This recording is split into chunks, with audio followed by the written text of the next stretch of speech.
오늘도 주님의 은총과 평화가 여러분 모두에게 함께하기를 빕니다. 성경에 나오는 형제 중에서 가장 유명한 형제를 꼽으라면 단연코 에서와 야곱이 아닐까 싶습니다. 이 둘은 쌍둥이죠. 쌍둥이인데도 뱃속에서부터 싸웠고 또 태어날 때도 동생은 형의 발꿈치를 붙잡고 나왔다고 합니다. 큰아들은 살이 붉다고 해서 이름을 에서라고 지었고요. 이 둘째는 발꿈치를 붙잡다, 기만하다 라는 뜻으로 야곱이라 이름을 지었습니다. 살이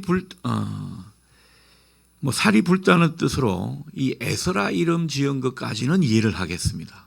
그런데 어떻게 자식 이름을 발꿈치를 붙잡다, 속이다 이렇게 이름을 지을 수 있는가? 이 자식 이름을 너무 막 지은 것은 아닌가? 그런 생각도 살짝 들게 됩니다. 제 이종 사촌 누님 이름이 말선입니다. 말선이가 뭡니까? 그리고 끝동이가 뭡니까? 참 이름을 예전의 분들은 참 막 지은 것은 아닌가 그런 생각을 해보게 됩니다. 제가 아는 어떤 분은요, 이름이 정순구입니다. 저하고 성씨는 같은데 이름이 순구예요. 그래서 제가 이제 농으로 형이 있으면 순팔이겠네요. 그렇게 물었거든요. 맞다 그러더라고요. 알고 보니까 정순1, 정순2, 정순3 이렇게 쭉 나갑니다. 동생이 하나 있다고 하더라고요. 그래서 동생이 정순십 이렇게 생각하고 물으니까 그거는 정순열이라고 이름을 지었다고 합니다. 너무 막 지은 것은 아닌가 그런 생각을 해보게 됩니다. 여러분, 그러나 성경에 나오는 인물은요, 막 지은 이름이 아닙니다. 그 속에 다 하나님의 섭리가 있고요, 하나님의 계시를 받아서 뭔가 숙명적인 이름을 지었다고 봐야 할 것입니다. 자, 형 에서와 이 동생 야곱은 쌍둥이지만 굉장히 달랐습니다. 외모도 달랐고 성격도 많이 달랐습니다. 오늘 27절을 보면 형 에서는 능숙한 사냥꾼이라고 하죠. 그래서 들로 산으로 자주 사냥하러 돌아다닌 사람이 바로 에서입니다. 그러면 상당히 활달하고 호탕한 그런 성품이라고 볼 수 있겠죠. 반면 야곱은 성경이 표현한 대로 조용한 성격의 소유자입니다. 요즘 MBTI로 말하면 I형이라고 봐야 되겠죠. 집에서 주로 어머니 일을 도왔다고 할 수가 있겠습니다. 자, 이 두 아들 때문에 부모도 마음이 갈렸다고 성경은 전해줍니다. 28절을 보십시오.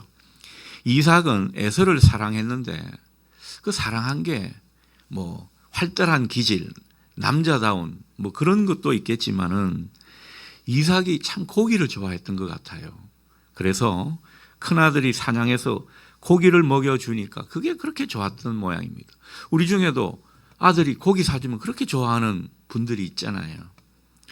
제가 그런지 모르겠습니다만 아무튼 그런 모습이었는데 이에 반해서 리브가는요, 야곱을 사랑했습니다. 아무래도 집안일을 많이 도와주고 또 대화도 잘 되니까 그랬던 것 아닌가 싶습니다. 자, 오늘 본문은 그 유명한 야곱과 에서의 팥죽 이야기라고 볼 수 있겠습니다. 어느 날 에서가 사냥해서 돌아왔는데 집에 들어서자마자 이 팥죽 냄새가 코를 찌릅니다. 얼마나 맛있는 냄새가 나는지 모릅니다. 동생이 특식을 준비한 것입니다. 냄새도 좋고 하도 배가 고파가지고 이 에서는 야곱에게 그 팥죽 좀 달라고 막 다그칩니다. 자, 그런데 이때 야곱이 형 에서한테 엉뚱한 말을 건네죠. 31절 보십시오. 형의 장자권을 넘겨주면 자기가 팥죽을 주겠다고 제안을 하고 있습니다. 되게 당돌하고 어이없는 제안 아닙니까? 자, 그런데 에서는 의외로 너무나 쉽게 이 장자권을 넘겨줍니다. 33절을 보니까 야곱이 맹세하라고 하니까 정말 맹세까지 하고서는 장자의 명분을 팥죽 한 그릇에 파는 그런 모습을 성경이 그려주고 있습니다. 자, 여기서 우리는 그런 생각을 할 수 있죠. 야, 이 야곱과 에서 이 둘 중에 누가 더 옳은가? 반대로 누가 더 잘못을 했는가? 이 사건을 두고 그런 생각을 우리는 해볼 수가 있습니다. 신앙적으로는 어쨌든 장자권을 버렸으니까 에서가 잘못한 것 같고, 또 인간성만 놓고 보자면 야곱은 늘 찜찜합니다. 야곱이 더 잘못한 사람같이 보입니다. 사실 에서는 장자의 명분을 굉장히 쉽게 생각했습니다. 대수롭지 않게 여겼습니다. 반면 야곱은 이 장자권에 특히 많이 집착을 보이는 그런 모습입니다. 자, 이 창세기 27장, 2장을 넘어가서 27장에 가보면 이 야곱이 어머니 리브가하고 공모를 해서 눈이 어두운 아버지 이삭의 축복을 가로채는 이야기가 나옵니다. 이삭은 아들 에서에게 축복을 하고 싶었는데 이 에서가 축복의 의식에 필요한 그 짐승을 잡으려고 사냥을 나간 틈에 이 야곱이 엄마하고 짝짝꿍이 돼가지고 낼름 그 복을 가로채는 그런 모습을 보였다라는 거죠. 여러분, 이 모습을 보면 야곱은 정말 술수가 많고 꾀가 많고 속이기도 잘하는 그런 사람 같이 보입니다. 아무튼 인간성이 안 좋은 것 같아요. 훗날 삼촌 라반 집에서 한 20년 동안 머슴 같은 생활을 이 야곱이 했습니다. 그럼에도 불구하고 머슴같이 살아도요, 결국 자기 깨와 술수를 동원해서 부를 축적했습니다. 그 부를 축적한 게 삼촌의 부를 자기한테 가져오는 그런 방법이었던 것입니다. 그래서 오죽하면 삼촌이 이 조카 야곱을 죽이겠다고 그렇게 쫓아왔겠습니까? 야곱도 훗날 자기의 잘못을 크게 인정하는 모습입니다. 20년이 지나서 그가 고향에 다시 돌아오게 될 때 이 야곱이 형 에서를 생각하면서 얼마나 벌벌 떨고, 그리고 어떻게 하면 형의 마음을 누그러뜨릴까 고심한 것을 보면 자기도 잘못을 크게 했다는 것을 뉘우치는 그런 모습 아니겠습니까? 자, 이때 에서는요, 결국 동생의 잘못을 따지지 않았습니다. 용서해 주었습니다. 물론 이 가운데는 하나님의 은혜도 크게 작용을 했지만 인간적으로 보면 에서는 쿨하게 다 용서를 해 주었다라는 거죠.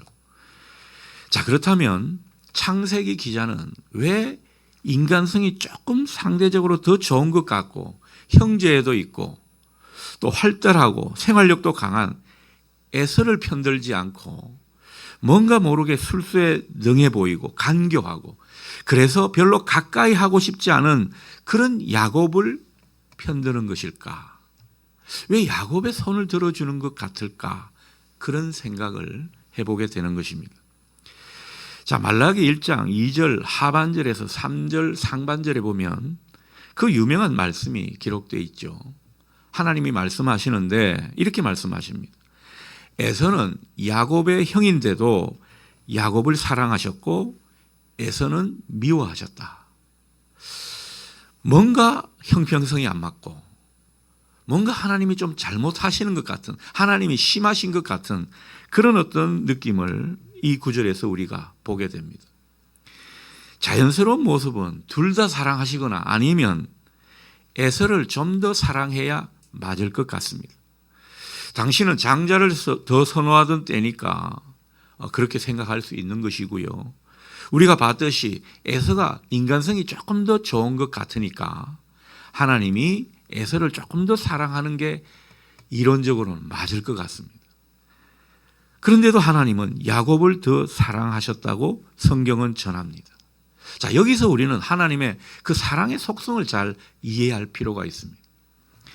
하나님께서 야곱을 사랑하셨다라고 하는 것은요, 이것은 야곱을 선택하셨다는 그런 의미가 그 속에 내포되어 있습니다.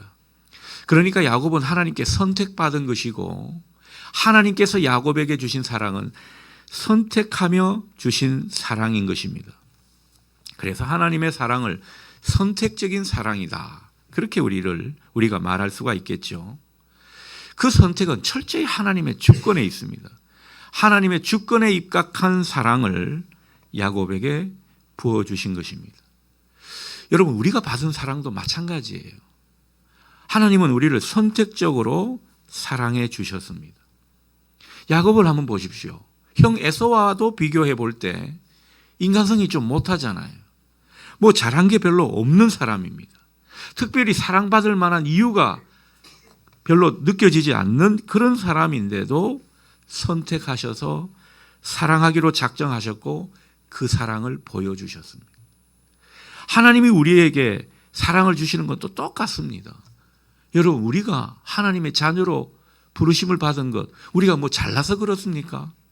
우리가 다른 사람보다 더 의로워서 그렇습니까? 의로운 사람은 교회 밖에도 많이 있다고 볼 수 있겠습니다. 우리는 하나님의 주권적인 사랑을 받은 사람입니다. 그러니 하나님이 선택하셔서 우리를 붙드시고 주시는 사랑이기 때문에 우리가 좀 못났다고, 우리가 좀 무능하다고, 우리가 부족하다고 하나님은 우리를 버리시지 않습니다. 사람은 그럴 땐 버릴 수 있을 거예요. 그러나 하나님은 그렇지 않다라는 거죠. 우리를 있는 그대로 사랑하시기 때문입니다. 여러분, 하나님은 우리 한 사람 한 사람 있는 그대로 사랑하시는 겁니다. 어떤 분들은 저 사람은 내가 사랑할 수가 없어 라고 하는 분들이 있을 겁니다. 그러나 하나님은 그렇지 않다라는 거죠. 당신이 선택한 사람은 끝까지 사랑하시고 책임져 주시는 줄 믿습니다.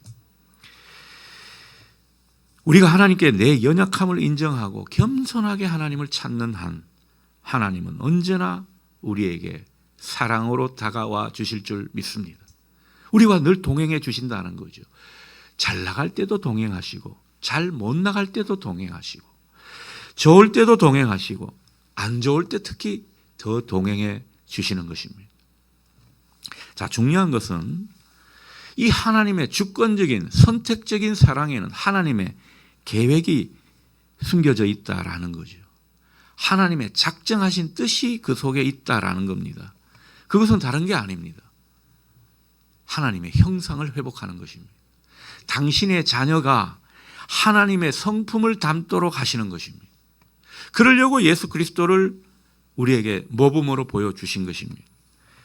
자, 이를 위해서 하나님은 상당 기간 우리 인간의 자유의지를 존중하고 그리고 기다리고 인내하십니다. 참아주시는 거죠. 하지만 때가 되면 하나님은 고난과 연단의 시간을 주시더라도 우리를 하나님의 성품에 참여하는 자로 삼아 가시는 것입니다. 여러분, 야곱을 결국 이스라엘 되게 하시는 하나님을 여러분 보시지 않습니까? 야곱이 이스라엘 되게 하는 그 하나님의 역사가 뒤따른다라는 거죠. 자, 그러니까 하나님의 사랑은요, 마침내 인간성이 별로 좋지 않은 하자가 많은 야곱을 가장 아름다운 사람, 가장 축복의 조상에 걸맞는 사람으로 바꾸어 놓으시는 사랑인 것입니다. 우리는 그 사랑을 알고 그 사랑을 경험하고 사는 사람들인 것입니다. 우리 중에는 이런 하나님의 사랑을 경험하고 지내고 있는 분들이 분명히 있을 겁니다. 물론 그 중에는 어떤 분들이 이게 뭐 하나님의 사랑인가 아직 깨닫지 못하는 분도 있겠지만 말이죠. 아무튼 하나님의 사랑을 우리는 각양각색으로 경험하고 있다라는 거죠. 그런데 이 하나님의 사랑을 맛보고 경험하고 이 사랑의 깊이를 깨닫게 되는 사람은요, 비로소 세상 가운데서 하나님의 길을 온전히 가게 될 줄 믿습니다. 오늘 그것을 우리에게 보여주시는 것입니다. 자, 그렇다면 에서가 왜 하나님은 에서를 미워하신다라고 하시는 겁니까? 하나님의 선택적인 사랑에서 배제되었다라는 거죠. 하나님의 축복에서 제외되었다라는 것입니다. 자, 그렇다면 에서도 뭔가 빌미가 있을 겁니다. 여러분, 에서가 왜 하나님의 축복에서 제외된 사람이 되었을까요? 다른 이유가 아닙니다. 그가 하나님의 축복을 가볍게 여겼기 때문입니다. 자, 오늘 본문의 결론을 한번 보십시오. 결론은 34절 하반절에 나와 있죠. 뭐라고 되어 있습니까? 에서는 장자의 명분을 가볍게 여겼다. 여러분, 이게 치명적인 잘못이에요. 장자의 명분이란 게 축복권 아닙니까? 하나님의 축복을 받을 권리라고 할 수 있겠습니다. 그런데 에서는요, 뭐 인간성이 나쁘고 불효자라서 하나님의 축복에서 제외된 게 아닙니다. 자기가 그만큼 하나님의 축복과 그 축복의 소중함을 간과해서 그런 것입니다. 남 탓할 것 없습니다. 여러분, 하나님의 축복은 귀한 것입니다. 결코 그 소중함을 잊어서는 안 될 것입니다. 결코 하나님의 축복과 은혜를 무시하거나 믿지 않는 그런 일이 우리에게는 있어서는 안 된다라는 거죠. 우리 신앙의 선배들은요, 이 하나님의 축복과 은혜를 지키기 위해서 목숨까지 버리는 그런 일을 하기도 했습니다. 하나님의 축복과 은혜를 믿지 않고 소홀히 했던 에서, 이 에서는 어떻게 살았던 사람입니까? 그저 세상 가운데서 잘 살아보려고 했고, 세상 사람들과 친하게 지냈고, 세상 연락을 즐기면서 그렇게 자기 뜻대로 사는데 초점을 둔 사람입니다. 현실적인 이유에 되게 충실했던 사람이고요. 그러나 반대로 장차 하나님께서 이루실 위대한 일들과 하나님이 주실 축복에 대해서는 별로 관심이 없었습니다. 그래서 그는 이방 사람들과 어울려서 신앙을 잃지 말라고 하나님이 신신당부하시면서 이방 여자와 결혼하지 말라 이렇게 말씀하신 그 하나님의 뜻을 어기고 말았습니다. 너무도 당당히 이방 여자들과 결혼했다라는 거죠. 당시 문화 속에서는, 당시 시대에서는 하나님께서 특별히 당신의 백성들을 구별되이 인도하시고자 이런 말씀을 하신 것이거든요. 오늘의 관점이 아니라 그 시대의 관점에서 하나님이 특별한 당부를 하셨다라는 겁니다. 자, 그래서 창세기 26장 34절에서 35절을 보게 되면 뭐라고 기록되어 있습니까? 에서가 헷 족속 유딧과 바스맛을 아내로 맞이해서 이삭과 리브가가 근심했다고 합니다. 헷 족속은요, 아주 이방 문화, 음란한 문화를 통해서 하나님을 제대로 믿지 못하게 만드는 그런 어떤 족속이라고 볼 수 있겠습니다. 하나님이 왜 이방 여자들과 결혼하지 말라고 하느냐? 그러면 신앙을 잃어버리기 때문에 그런 말씀을 하신 것이거든요. 자, 그래서 부모가 근심했다고 하지 않습니까? 이 근심은 부모의 근심일 뿐만 아니라 하나님의 근심이었던 것입니다. 자, 그러나 하나님이 선택하신 야곱은 어떻습니까? 하나님의 축복을 귀하게 여겼습니다. 이 야곱이 잘한 건 이걸 잘한 거예요. 하나님의 약속과 축복을 믿었다라는 것입니다. 물론 이 야곱이 하나님의 축복을 너무나 인간적으로 자기 식대로 자기 힘으로 이루려고 한 것은 잘못입니다. 하나님을 온전히 믿지 못해서 이 자기 꾀나 자기 생각, 자기의 방법으로 하나님의 그 축복된 삶을 이루려고 한 것은 명백한 잘못이죠. 그래서 하나님은 이 야곱을 사랑하시기 때문에 물리적으로 손을 많이 보셨지 않습니까? 나중에 이 요셉 총리 아들을 찾아가면서 바로 앞에 선 야곱이 뭐라고 말하고 있습니까? 자기는 아주 험악한 세월을 보냈다고. 자기 꾀에 자기가 넘어가서 험악한 세월을 보냈지만은 그러나 많은 고통과 인내의 시간을 통해서 하나님은 이 야곱을 마침내 그의 삶을 온전히 바꾸시는 역사를 보여주신 것입니다. 그래서 야곱이 이스라엘이 되고 나서는요, 얼마나 하나님의 안온한 축복을 많이 받았는지 모릅니다. 사람을 바뀌게 해서 마침내 그 복에 걸맞는 인생으로 인도하신 것이죠. 하나님이 선택한 야곱을 이렇게 하나님은 축복하셨습니다. 여러분, 그러니까 우리도 마찬가지예요. 하나님의 축복과 은혜를 귀하게 여기십시오. 우리의 생사하복, 우리의 성공, 우리의 잘 되는 것이 세상 가운데 있지 않습니다. 하나님께 있다라는 거죠. 그 하나님께 있음을 믿고 하나님을 섬기실 수 있기를 바랍니다. 때가 되면 우리가 하나님의 부르심을 따라 직분을 받고 이런저런 주의 일을 감당하게 되죠.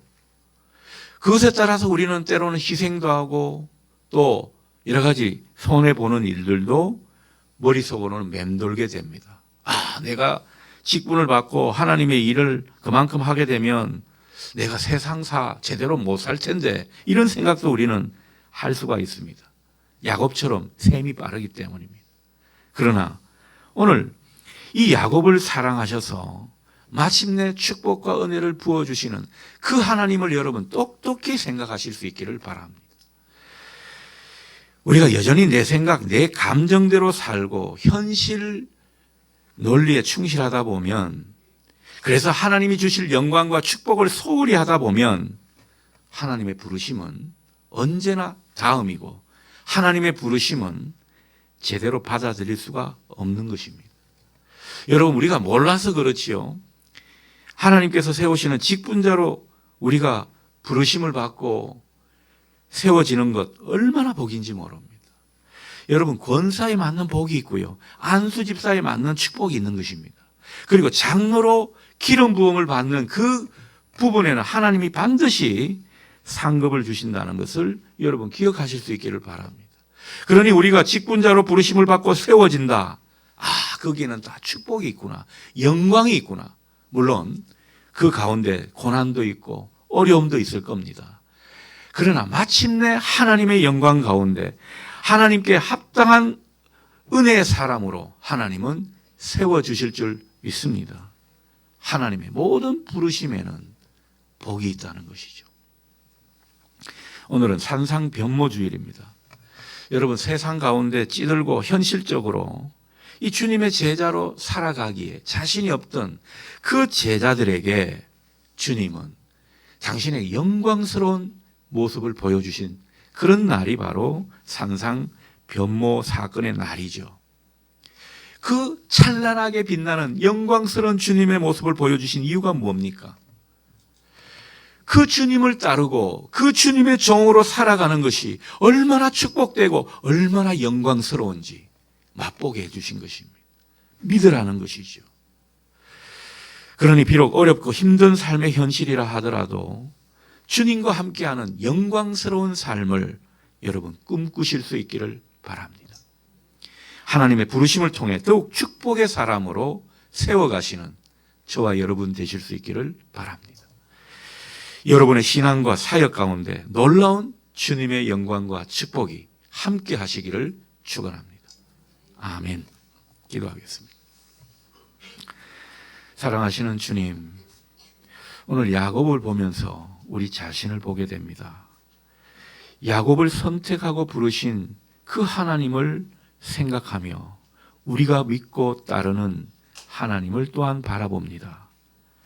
하나님의 부르심에는 후회하심이 없고 하나님의 부르심에는 반드시 축복과 상급이 있음을 믿고 즐거이 주님을 따르고 즐거이 하나님 나라를 열어가는데 쓰임받는 우리 모두 되게 하여 주옵소서. 오늘 이 믿음이 우리 모든 성도들 뿐만 아니라 특별히 직분자로 선출되는 모든 이들에게 넘치게 자리 잡을 수 있기를 소원합니다.